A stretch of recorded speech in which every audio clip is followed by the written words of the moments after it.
So today we're together with Sue Elvis, who has stories of an unschoolingfamily.com, wonderful website.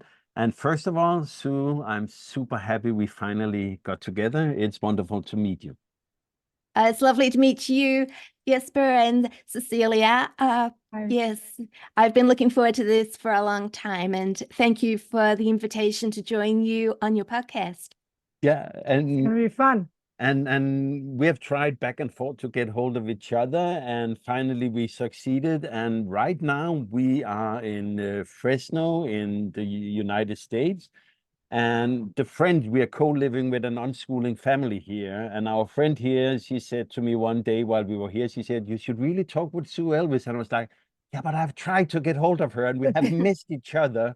And that was why I reached out to you again recently. And now we're here. She's apparently been following you for Yeah. a long time. Yeah. And actually I said to her, so what should I ask Sue about? And she said, oh, how do you manage to be there for so many children at the same time when each of them want to do something different?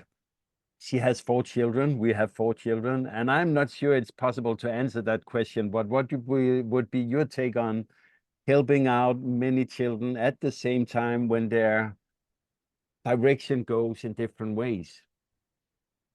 Well, we have eight children, but one of our children died as a baby. So I say homeschooled or unschooled 7 children. But when we say we unschooled them, but that doesn't mean that.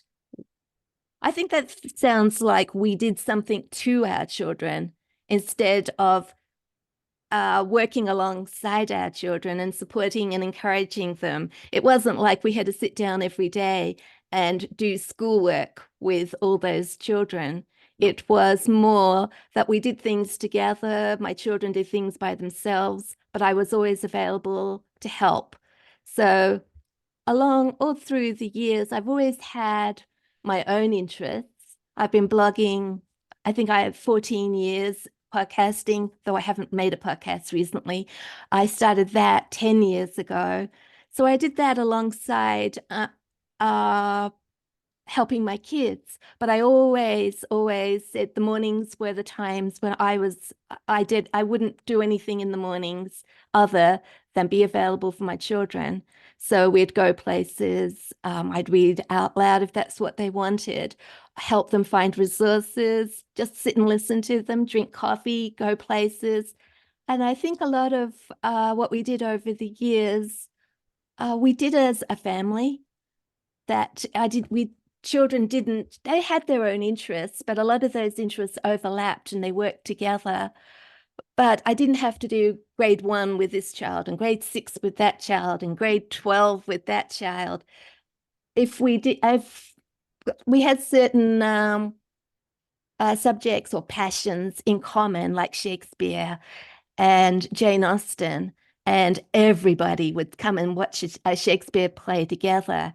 And we'd just sit there and have popcorn and enjoy a morning of Shakespeare. And that was really easy. If we had a baby, I used to breastfeed while I was reading to my kids, or my kids would play with the toddler while we chatted about things. But I think a lot of it was working together, that we didn't do things, well, I say we didn't do things individually. My kids did have individual interests. And there were times when I had to give them one-on-one encouragement, help, resources, or whatever. But a lot of the time we worked together. For example, we had, I don't know how many years, a few years where my fourth child, second daughter, Imogen, was making music videos. And so we'd get up early, I think it was once every couple of weeks, and go to a location which we had already decided upon. She'd have recorded the music and we would film a music video. But my daughter Sophie, her passion was videography, so she contributed to that. My passion is in an amateur way, photography. So I would do their photos for her. My daughter Charlotte was quite happy to do the behind the scenes videos. And yeah, my youngest daughter, she found jobs to do as well. So we all worked together and we're all learning. but we were supporting one another. And then when it came time, I've written a few books. My daughter Imogen's written books. My daughter Charlotte's she did a graphic design degree. She's an artist. And she did our book covers for us and illustrations, that type of thing. So we, as a family, we've worked together, sharing our skills and all we have learnt together. But there were very few times where, for example, I had to sit down and do grade 2 maths with somebody or grade 6 maths or get my daughter through high school maths. We gave up on that a long time ago. Trying to make kids do things like that, we didn't do. So my second daughter wanted to do advanced maths, but I found her the resources. And when I didn't have the time to do that, support her, I found her a tutor, which she really enjoyed. That was her time with this. It was a tutor who was also a family friend, and she used to enjoy that. So I think there's ways around things, but we didn't do things traditionally. And I can imagine if we had, I would have been, and we tried it once years ago. I tried making my kids do things I thought they should do while looking after a baby or while looking after a toddler, and getting myself into a big mess, getting really, I used to call myself the dragon mother. I could always feel that stress building up inside me. I couldn't cope. It was just too overwhelming. How was I going to see to the needs of all these children? How was I going to make them learn what I thought was important? And one day it all just I'd had enough of being the dragon mother. And I thought things have to change. And we changed our whole approach. And I started listening to my kids. And I don't know about whether you've gone through this stage as well, but as a younger parent and I guess registered homeschooler, I spent a lot of time listening to other people's opinions and expectations. And it was hard to shrug those off and say, I don't care what everybody else is doing. I don't care what everybody expects my kids to be doing.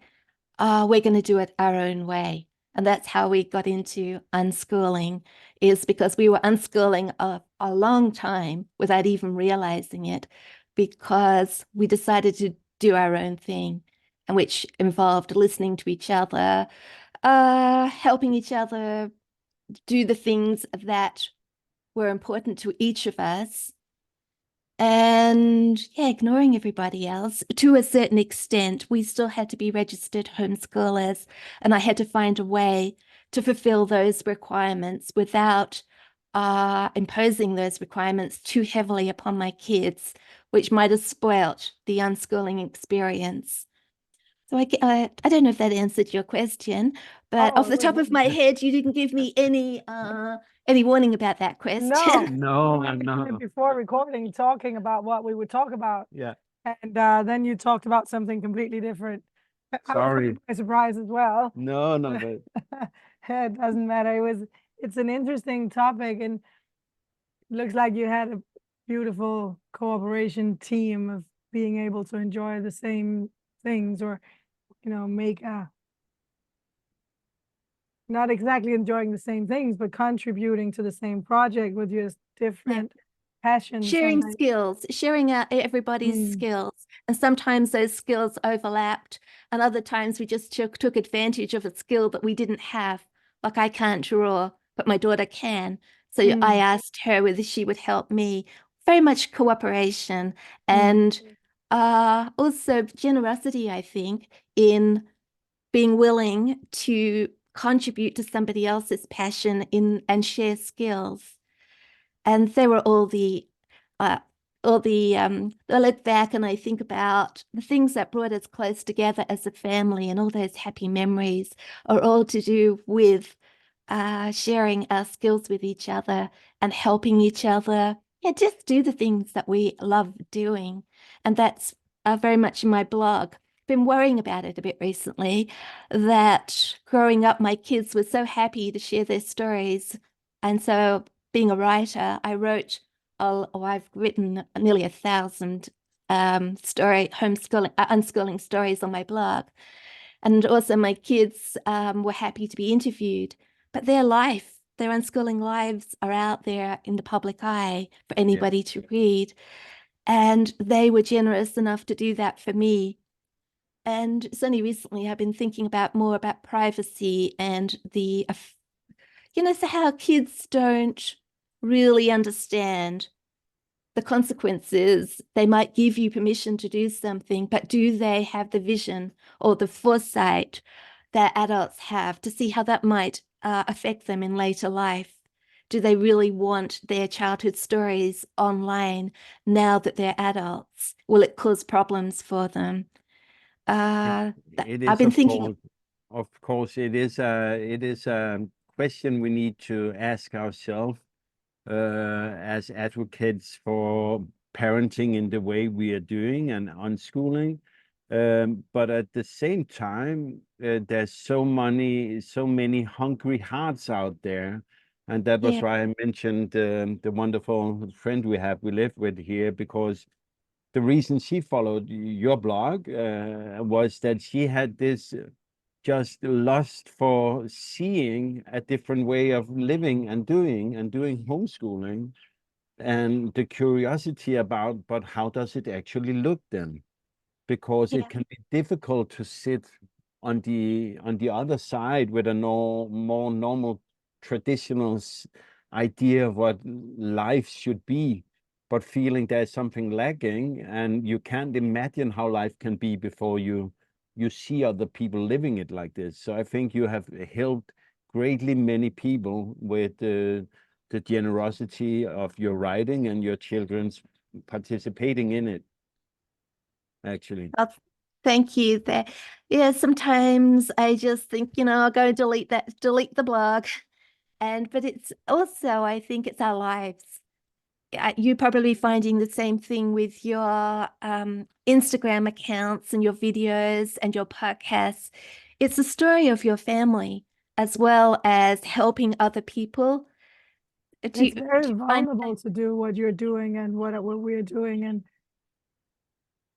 even though it can help lots of people, it is also something we need to think about. How much of the story can we share? What's too private? And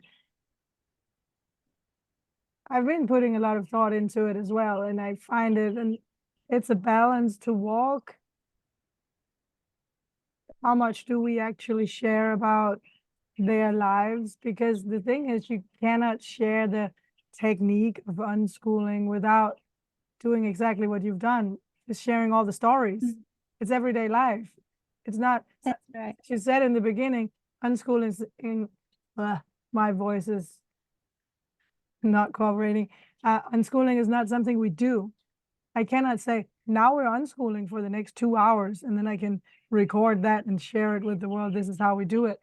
Because it's a lifestyle. And if anyone in the other end who's not doing it has to arrive at a point of understanding without doing it themselves, they will have to read all the private stories, all the personal journeys, everything that happens, basically, to see the full picture of how this becomes an education or an alternative to an education that's worthy. The thing I also find is that there are a lot of people out in the world sharing unschooling, but they're only sharing the happy stories. Yeah. And they're having a very, and I don't think that's what life's like. And I don't think that's 100% encouraging. We all hope that our lives are going to be 100% happy, but we're growing as human beings ourselves, as well as our kids, and there's going to be times, and there's loads of times in our lives where we have no control over the external circumstances anyway. And sometimes I don't know, but I share those sort of times, but it's tricky sharing them when it's our children. I'm quite happy to share my bad days, what happened, how I felt, the growth that I went through, the thoughts I had. Pick yourself back up again. It's not the end of the world. we're learning, we're growing, we're making mistakes. It's just part of life. But to illustrate that with our children's own stories, that's the tricky bit. Yeah. And yes, I have a friend called, a pretend friend called Amina, I write about on my blog sometimes, and she's in my books. And sometimes I give my stories to Amina so that it's one step removed from me. I talk to her and she's basically me, but people can't really say. I might have put a little bit of fabrication there, a bit of fiction, but I find that's the most tricky bit, is giving the honest view of unschooling.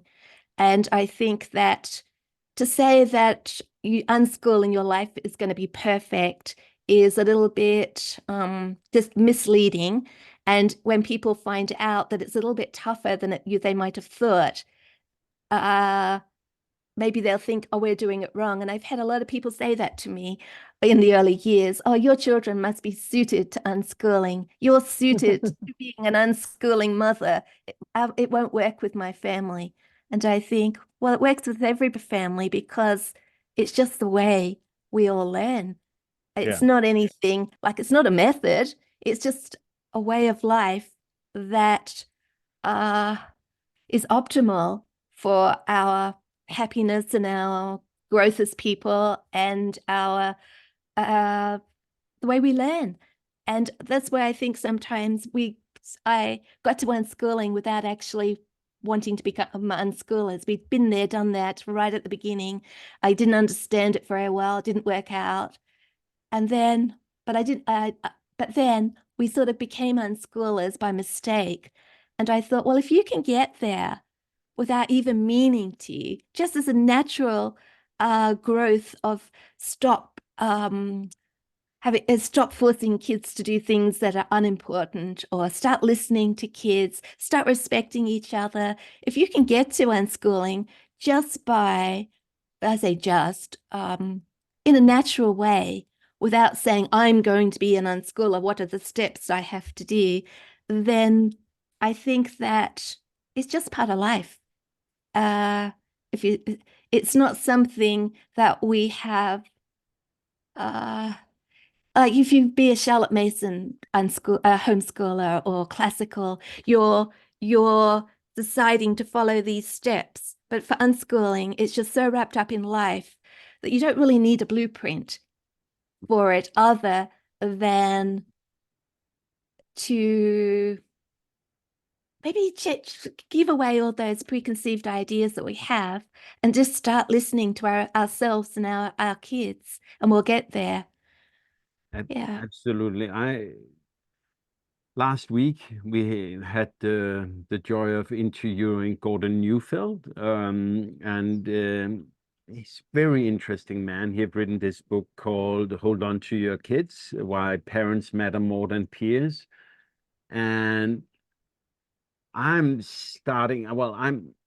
to take it from the top, I'm the classical father, slow starter. I let my wife read all the books during the years, and she have been in lead of the family. And now, after many, many years, I'm starting to understand more, read more, study more myself about the whole thing about being a parent and unschooling. Children are grown up. And half of my children is grown up, so I'm like, You're ready for granddad. yeah, I'm getting ready to become a granddad. Yeah, hopefully.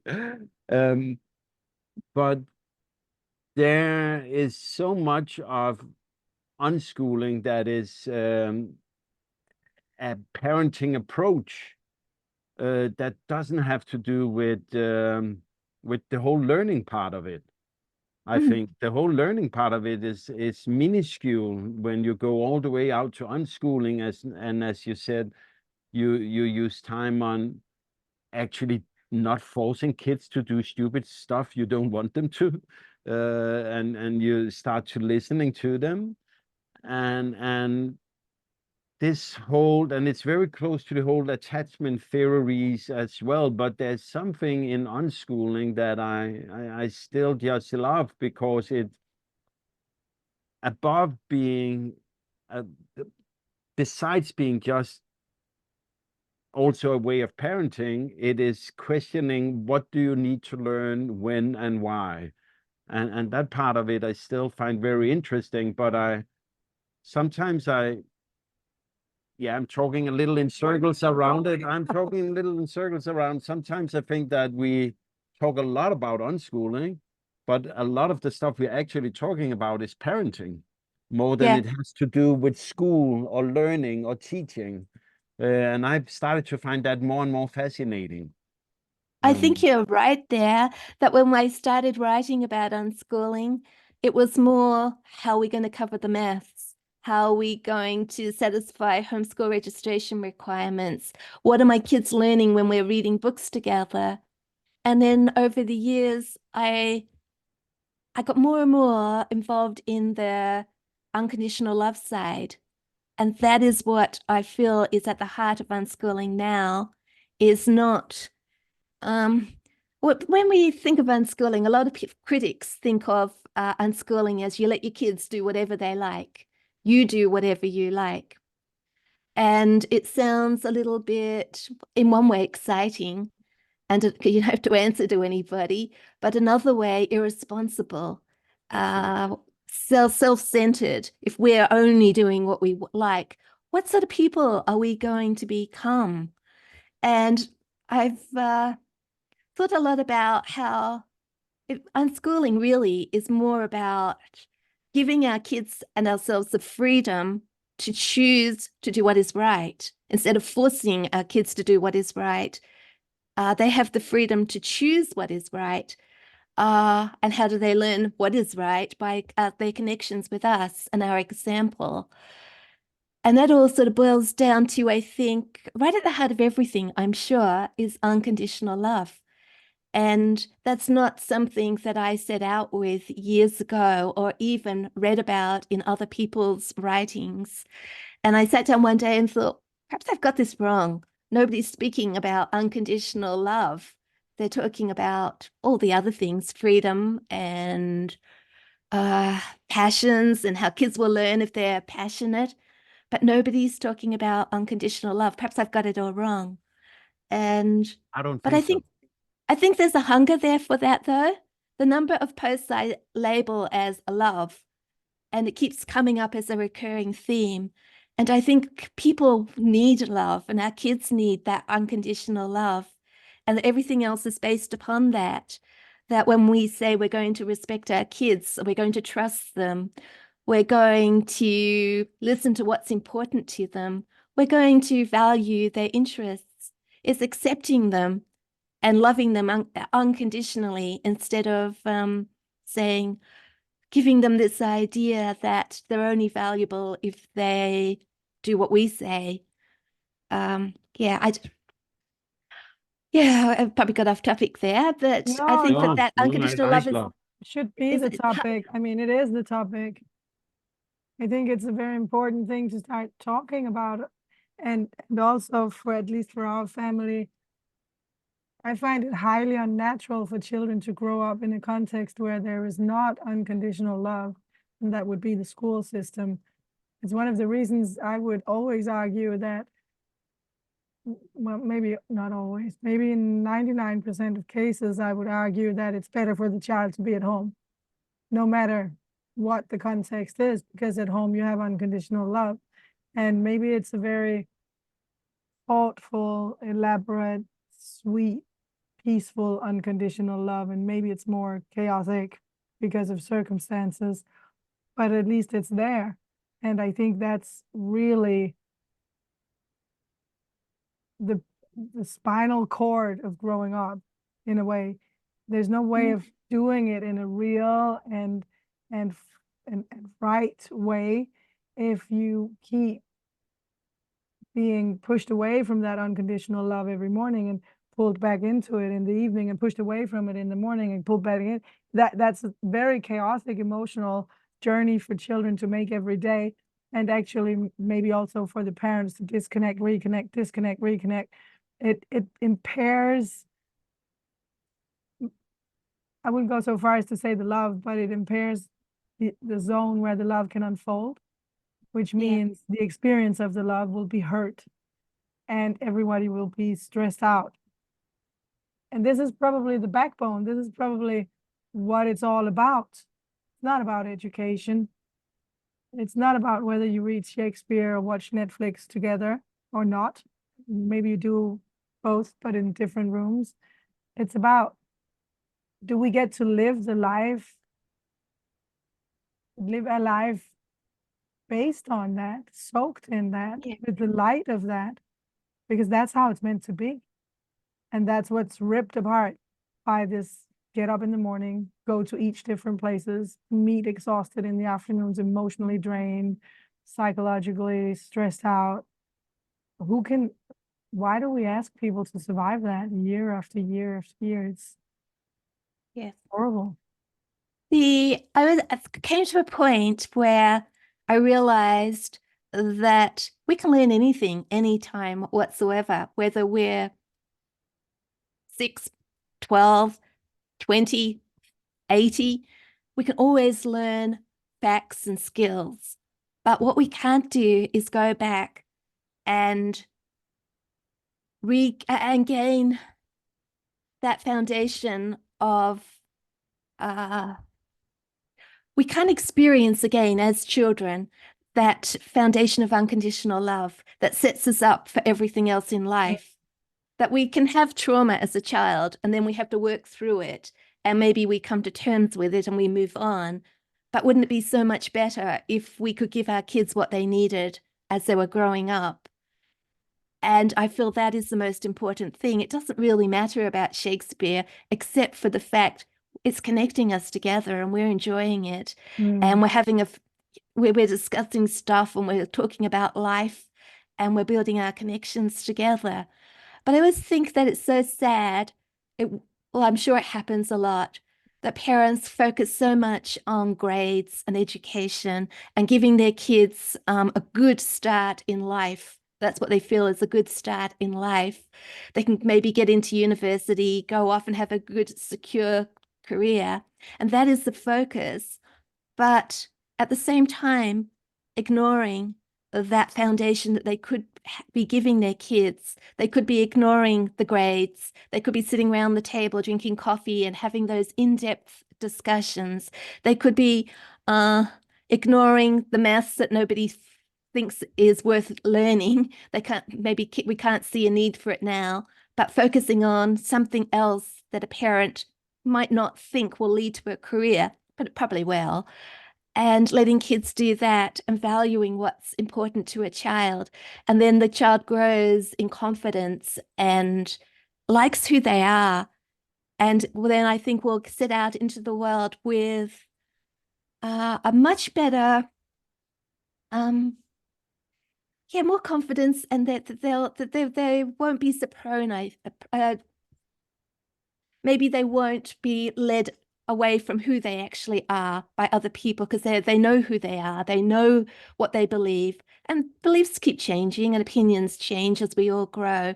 But to have that confidence to express your opinion and not to go with the crowd, and things that I had to learn, and what got me into trouble with my own family at the beginning was I just wanted to be accepted by everybody and liked.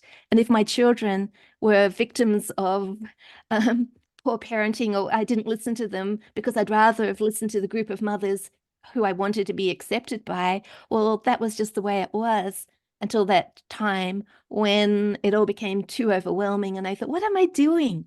I'm trying to impress people who are not very important, who won't be part of my life forever. And I'm not listening to my kids who I've only got in my home for a certain amount of time, who I want to love as much as I can, and give all that to them now, because you can't go back, can you? Do you have children that have left home? One, yeah. Yeah. And you can't go back. You No. can't. They And can you move miss them back into every the day. family home, but it's not the same. No. You can't go back and reclaim all those years that you could have been building on those connections and showing your love, and you just making sure, not telling as much as showing your kids that they're valuable people and that you think that they're awesome, regardless of the fact the outside world is telling you that don't build up your kids too much. They'll think they're something special. And I think, yeah, all kids are special. Yeah, they All should. They should kids, be. Sure, yeah, everybody should feel that. everybody. It leads me to talk a little about parental insecurity. I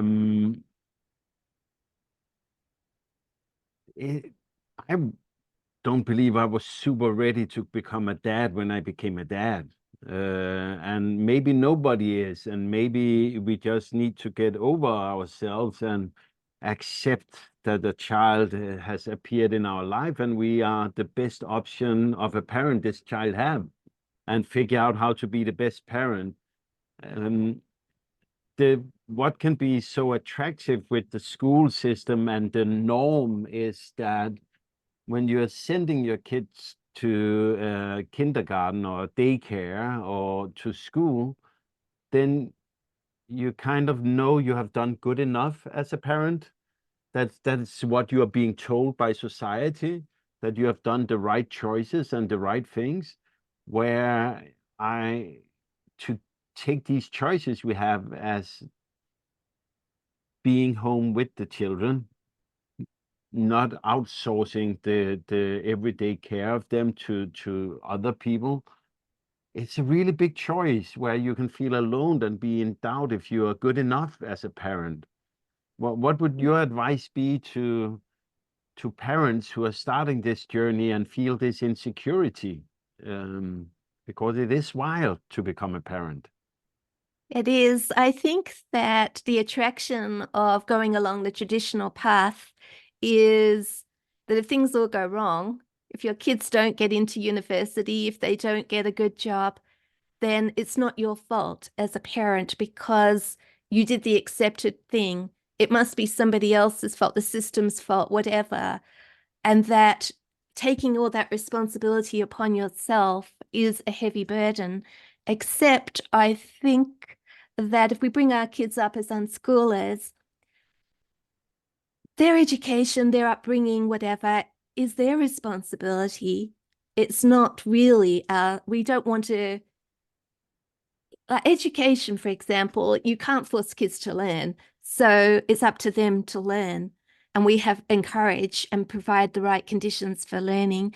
But ultimately, maybe it sounds like I'm passing on away my parental responsibilities, but I think that if we bring up kids as unschoolers, they take responsibility for themselves. They grow up being responsible. This is what we want as for our kids anyway, isn't it? We want to grow kids who become responsible adults. But the trouble with the system at school maybe is that kids don't have a lot of responsibility until they're thrust out into the world as adults, and then they have it all upon their shoulders. Whereas as unschoolers, we're continually passing on responsibility for our children within the safety of the family. They're getting the chance to make mistakes, to make choices. They might not succeed, but it's safe. We're with them, and they're learning as they're growing up. And I've heard a lot of parents say, I just can't unschool because what if my children turn around to me and say, oh, look, you didn't do enough for me. I am not prepared for life. And I'd feel so bad about it. And I think, well, that's not compatible with unschooling, because our children, in theory, shouldn't say that, because they'll have been brought up with the idea that they're responsible as well, that their happiness doesn't depend on us solely, that we're not there to feed them continually and to make sure they get to the other end. We're working together. I'm not saying we don't have a role, but we're helping each other. And really yeah, also, I think that parents who say this, I've heard that exact thing as well many times. What if they come back 20 years later and blame me for this and that? And really, that's the risk no matter what you do. exactly. You risk that your children 20 years later will blame you for something and say, why did you do that? It would have been much better if you did something else. And as parents, I'm pretty sure all parents do their best, and they do what they think is the best thing to do. And if you can bring yourself in a position to believe that it is actually the best thing to do to free the children of the school system and allow them to have their personal freedom and grow up in a context of unconditional love, then yeah, there could be times where it's not so fun. And there could be things they missed out on. And there could be complaints 20 years later, but it's probably better. I believe it's better. I'm pretty sure it's better. That's why I'm doing it. So, I mean, that's the answer you can give that child 20 years later is I did this because I was pretty damn sure it was the right thing to do. And you had a better life this way than the other way. And there's no going back and doing it all over. So can we talk about something else? That's the answer for that projected child that will probably, as you say, never come back and say that after being unschooled. So, but if they did, because that is the unschooling answer. isn't perfect, and if as long as we have decided what we believe is the right way to bring up our kids, the right way to treat other people, and we've done that to the best of our ability, and apologize for mistakes because we're going to make mistakes, but our kids are going to make them as well. So we forgive them, they forgive us. Yeah, we can't do any more, can we? It's not No. never going to be perfect, but as long as we strive, I think, to do what we believe is right. And maybe that's sort of the bottom question. What do we believe is the right way to treat other people and especially our children?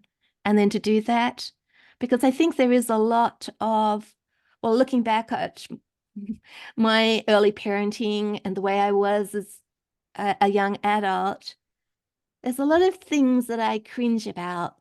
How could I have done that? How could I have spoken that way? How could I have Oh, yelled at my the list kids? of regrets. Oh, yes. Yeah, but we learn, don't we? Yeah, yeah, we And do. then as long as we are continually learning and continually loving and trying to do what we believe is right, then and I think, yeah, you say, what if they turn around? Well, I love your answer, Cecilia, that there's too much, I think, of young people turning around and wanting to be victims. You, you, you, you didn't do enough for me. Well, you go and do something for what you want to do. I'll help you, but we're not here to fix every single little problem for our kids. They have to, they have to take responsibility, I think, especially as adults. It's no good turning around as an adult and saying you didn't do enough for me. Well, why didn't you speak up and we could have done what you would like to have done earlier? It's no good turning around now. I gave you what I believe you needed, and now, I'm here still. Just let's change your pathway. What can we do to help you? Yeah. Yeah. Unconditional love and teenagers, for some people, not in our case, but there is this general story going on in parenting that, oh, when they become teens, they become difficult, and oh yeah, I can't wait till they move away from home, and these sayings people go around and say, and I've never felt that.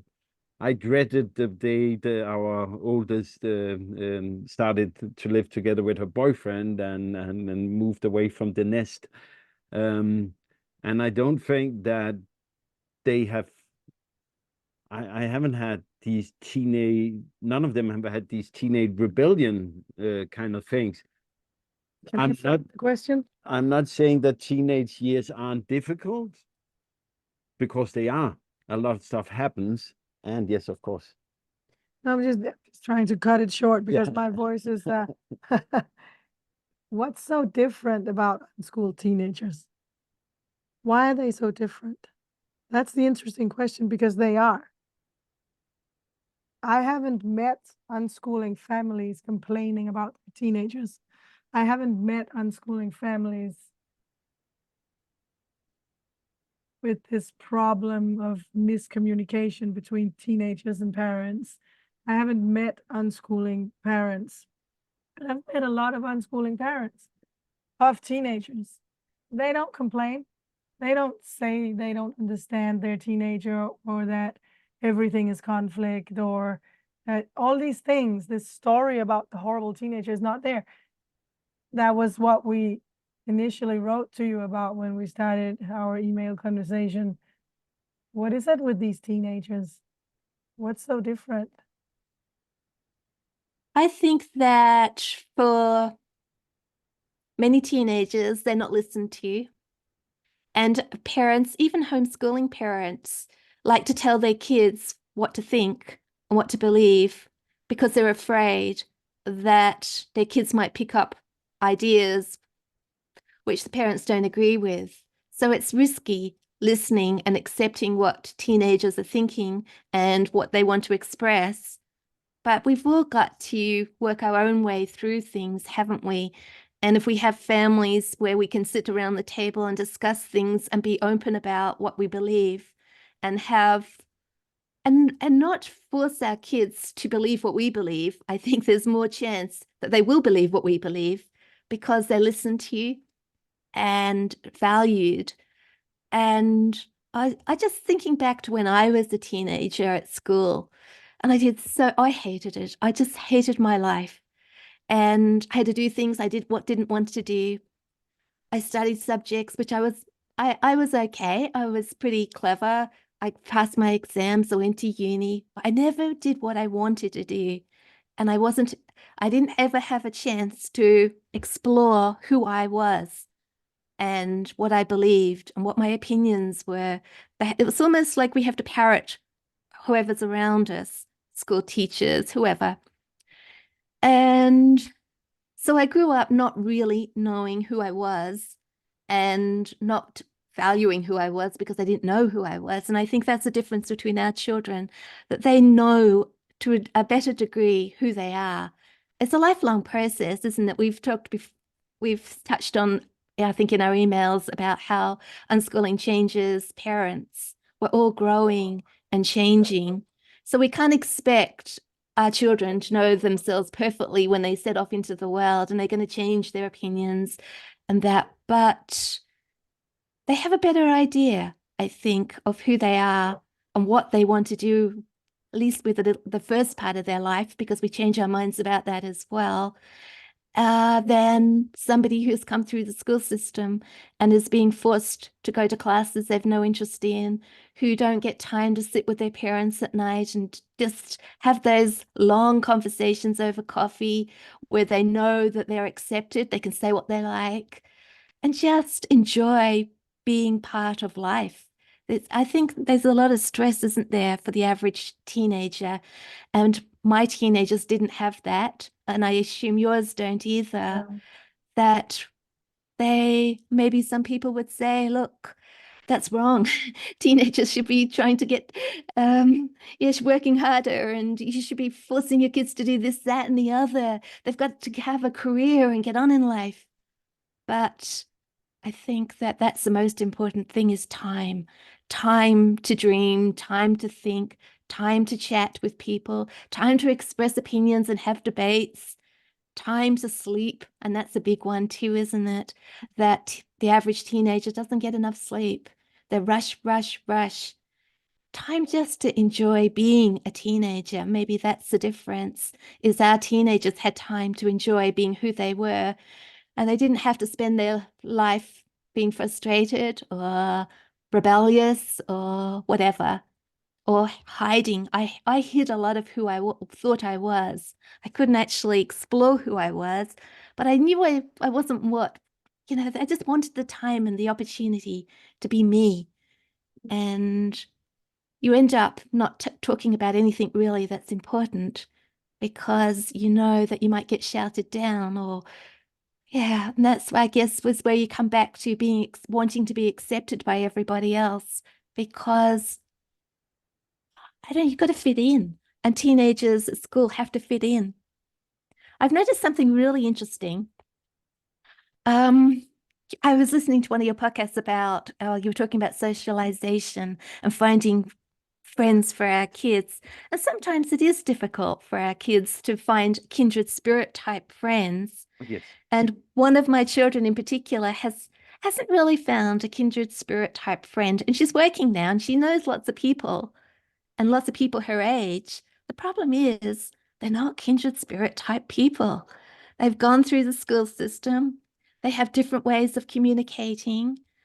I don't believe that they don't see the world like she sees it. They don't interested in the same sort of things. They use tactics that to make friends, like there's all this best friend, you're not my best friend type thing, even though they're adults now, they picked up from school.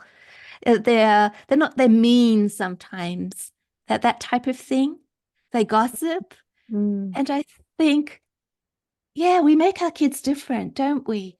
By unschool, well, we don't make them. I think what we do is we allow our kids to be who they're supposed to be. And in a And they way don't that play those games. That's the other they thing. don't. 3 times in this conversation, you've mentioned chatting over coffee. And I'm smiling inside because sometimes Jesper says, you just sit around and drink coffee. And but really, I mean, it really That's parental. Yeah. And I think sitting around drinking coffee, spending all those hours in conversation, allowing for understanding of the world and how we can be in it and who we are in it to unfold. It's what's different. They have someone to talk to, and they know now that we can be their imaginary friend. They can even talk to us when we're not around because they know probably what we would say. And I think teenagers who live their life in the school system, they learn to become detached from the family. They don't have hours and hours and hours and hours of conversation over coffee in the bank with their parents. They have these conversations with peers who are just as confused about everything. So there is no dynamic going on. It's just everybody shouting the same word and who's learning from that. I think that's the big difference. Of course, they are young and things change when they become teenagers. Clearly, it's different from the toddler, and it can be very frustrating and confusing, but it's not a conflict. We just sit around even more, drink coffee and chat because now there is even more to talk about, and it's even more important maybe. So what am I really saying? Yeah, the fact of having someone to talk to and having that relation where they know that they're okay no matter what. Yeah. That they can unfold no matter what. And we're not there to judge them. I think Do you that's think that, do you think that acceptance of what you're talking about will help our children avoid the problems I don't know about you, but me in particular, and a lot of other parents, where we feel the need to fit in with our peers and that we want to be accepted and that it's hard to, at least at the beginning, to listen to our children rather than our other parents and outside people, because we still inside us have this need to be accepted, which we didn't get as children. Well, I didn't get as a child, and maybe a lot of other people didn't get as children. We're still searching for that acceptance and that validation that we're okay. And do you think that our children, because we've had all those coffees and all those chats and we've listened carefully, whether we might prevent them from going down a similar pathway and give them the more confidence and just do you think that is a possibility, that when we talk about how do you get over, like parents come and say, well, how do you have the confidence to do unschooling? How do you go your own way? How do you have not worry about the future, whatever? But does it start? Will it be different for our own children because we've filled up that need within them of love and acceptance, and they won't have to go out into the world and do what we can see a lot of people doing is You see it in teenagers a lot at school, where one person is the cool kid and all the others gather around and want to be, just say the right thing, dress the right way, so they're accepted into the group. But I think that happens in parenting as well, that I've been part of groups where I've had to dress a certain way. I wouldn't dare tell them other mothers what I'm reading, for example, because you want to be accepted. Yeah. And because we all need that acceptance, we all need that support and encouragement and friendship. And why do we need it? No, I'm just I'm diving deep into Gordon Neufeld's thoughts these days, and he's talking about the dangers in having a peer-orientated value system and life. And that is what a lot of our own childhood has been. My childhood was about being accepted by my peers more than my parents. My connections to some of my peers were stronger in the teenage years, and those were the ones I looked upon, I reflected myself upon, where in some ways in adult life, I've still done that from time to time, trying to be accepted by my peers rather than standing in a solid base of love from my parents and the generations above me. And I believe, so the answer to your first question, will our kids be different? Yes, I believe I can see that they stand on knowing themselves in such a deep way that they are not validating themselves too much on what their peers are thinking. They rest themselves in a way that I am envious of, and I'm trying to learn from them and saying, what is it I can take from that? How can I get that rest in myself that they have? And I look so much forward to meeting my grandchildren who have grown up with parents who have that base of trust in themselves and in the unconditional love from their parents, and to pass it on to their own kids. It will be so beautiful. I think actually this oh my God, I can't talk. I would like to say this, and then I probably have to stop talking for the rest of the day. I think it goes a little bit deeper. I think we're all different. Some people just have more confidence for many different reasons. But I think in order to be part of a social field, we do need to look for acceptance. We do need to show the people that we hang out with, that we are part of for some reason. Could be the soccer club, it could be the local neighborhood, it could be whatever social group that we want to be part of. We need to reach out and show that I'm not dangerous. I'm part of this. I'm willing to be part of this. So we conform to some extent. I think our children have learned so much about what social life is, why and when they need it, what part of it they need and want, and what social groups to interact with, that they know the trade-off. In this situation, let's say I want to be part of, I can't come up with a good one. I want to be part of this sewing club this summer, let's say that. And for some reason in this sewing club, no one swears. They speak very nicely, all of them. So in order to be part of this sewing club where we sew things every Wednesday, I have to watch my mouth. I have to watch my language, to speak in a different way to be part of this. Do I want that? Is that a violation of who I am? And is that violation worth it? Can I do it for those 3 hours once a week so that I can be part of this? And do I want to? Those kinds of thoughts about what social life is, how it unfolds, and what we need to do to be part of it, they are on the backbone of our children. They know, maybe even to a more extreme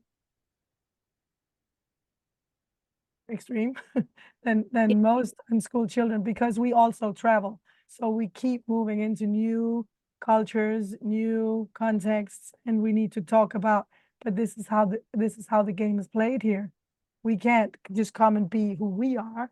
We need to talk about what is so quintessential that it has to always be there so that you feel authentic, and what is just part of your dance today. Could you dance in a different way for the next 2 weeks? One of our daughters we have the option of going to Egypt, maybe, to live in Cairo, how do you say in English? Cairo. For some months. And one of our daughters, she's refusing, because what she knows about Cairo is that she can't walk the streets alone. And she's just saying, I can visit for a weekend, but I don't want to live for several months in a country where I, as a woman, cannot walk the street on my own. I don't want that. And this is the kind of conversation I'm talking about, but now in a traveling context, it gets extreme, because we can decide whether to go to Egypt or not based on, will she feel that it's a violation of her authentic self, or is it just a little thing that you can change for a few months so that you get an experience?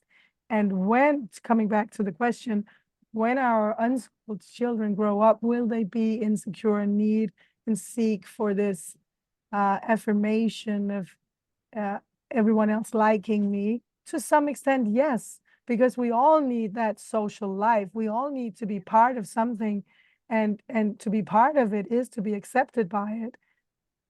You don't have to be the center. You don't have to be the idolized, extreme, perfect version of it, but you want to be part of it, which means you need acceptance, which means you have to conform. But I think our children have so much experience in deciding when, why, and where to conform. And that's the difference. That's the big difference. They know, oh, I can just leave this. I don't need to be part of it.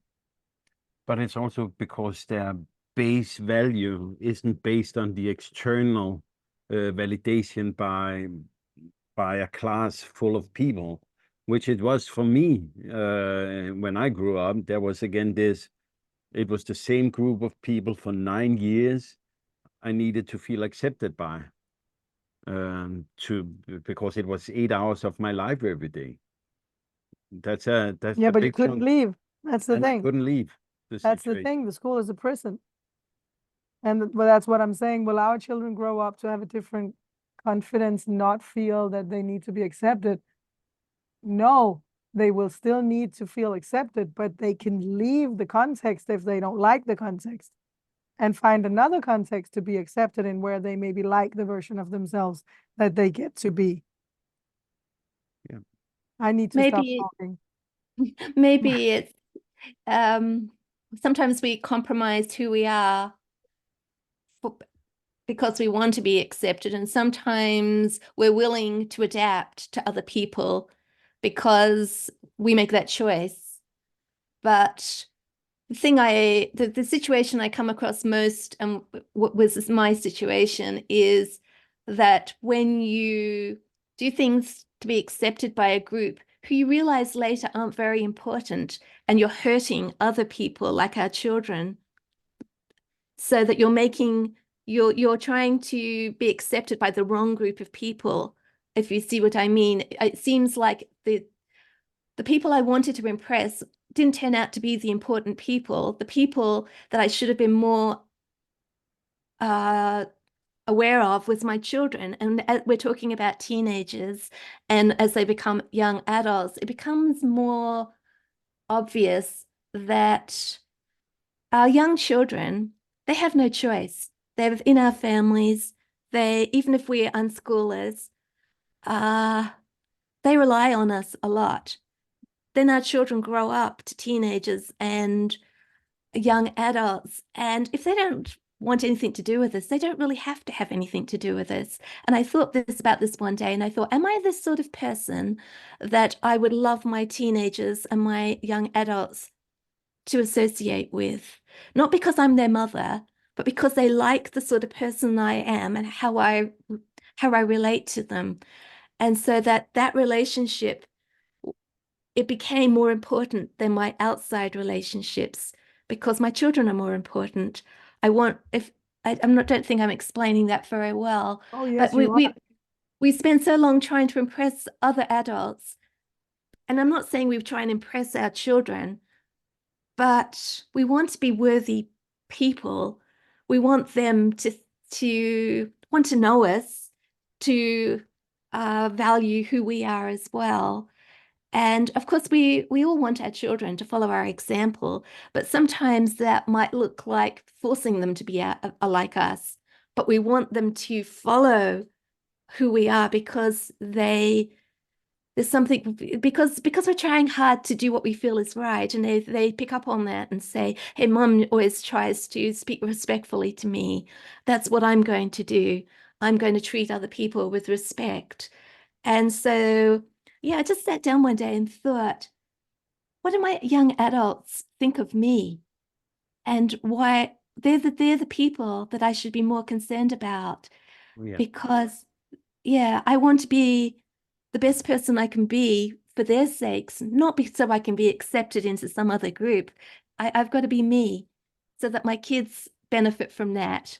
I think the love of the unconditional love, if we earn the right to that from our children, if they love us because who we are in regards to them, that is probably the best validation you can get as a parent, as a Yeah. grown up, and more They important don't than have to, anything else. yeah, they don't love us just because we're mum and dad, No, but they love us because of who we are, yeah, not the it's relationship. it's a But sacred bond we need to honor. They have chosen us, and we are here for them, and yeah, it's yeah. such an honor. Ah, Oh, it is. we would love to talk more, but we try to keep our podcast episodes not too long because it is better for people that we just find a day to chat again. And Oh, I would love. I talk too much, No, Jesper. you No, you don't. You know, you I don't. do. I would love one day of just talking unconditional love. Just talking about love. I find that could be a very good episode for a podcast. So I hope we Well, can make our schedules work for that. I just had not yesterday, the weekend, two of my daughters left home and my life is changing again. Oh, just so sad. You know, they're sort of exciting for them because they're flying off. And Yeah. at the same time, that connection between us, they're my best friends, and they're not coming home in the afternoon after work anymore. oh, so hard. And It it's is so hard. difficult. It's so Yeah, hard. but Oh, I see with apart you. from that, Yeah. I have more opportunity, I think, to do things like this. If we can tee up another time, I'd really love to talk to you We should again. do We should that. do Yeah, that. we should do that. But now, for the sake of the But wonderful can people, for today. for the sake of the wonderful people listening to this, before we find another time to chat, they should know how they could read your stories and get more in-depth knowledge about your work. So if you could be so kind to share the different websites you have and the books you have written, so people know where to go look for more of Sue Elvis. Well, my main website is storiesofanunschooling.family.com. I've been writing there for 14 years, so I've got stories from day one of sort of school age right up to adults. And I have an Instagram account at the moment, very tiny, Stories of an Unschooling Family, not many followers. I've got a podcast, same again, Stories of an Unschooling Family, which I started 10 years ago, but I haven't made an episode recently. And my books, Curious Unschoolers, A Radical Unschool Love, and The Unschool Challenge, and they're on Amazon. So I'm easy to find. Sue Elvis is an easy name to Google. Oh, yes, it is. It is. It's beautiful. And we will put in the links in the show notes for everybody listening. And so it's time to say, Sue, it has been so wonderful spending time together with you, exploring parenting, love, and all this wonderful unschooling together with you. Thanks a lot for your time. And next Thank time you so much for my asking me. So next time we speak, I will hope my voice is more up for it. Oh, well, I have enjoyed the conversation immensely, and I just want to thank you both for the invitation. And yes, yeah, I feel so encouraged when I get together with other people, and I think that it encourages us to go out there and share our stories a bit more with other people, doesn't it? When we have conversations like this, instead of just sitting at home and wondering whether what we have to say anybody is interested in listening to you. So thank you. Thanks a lot.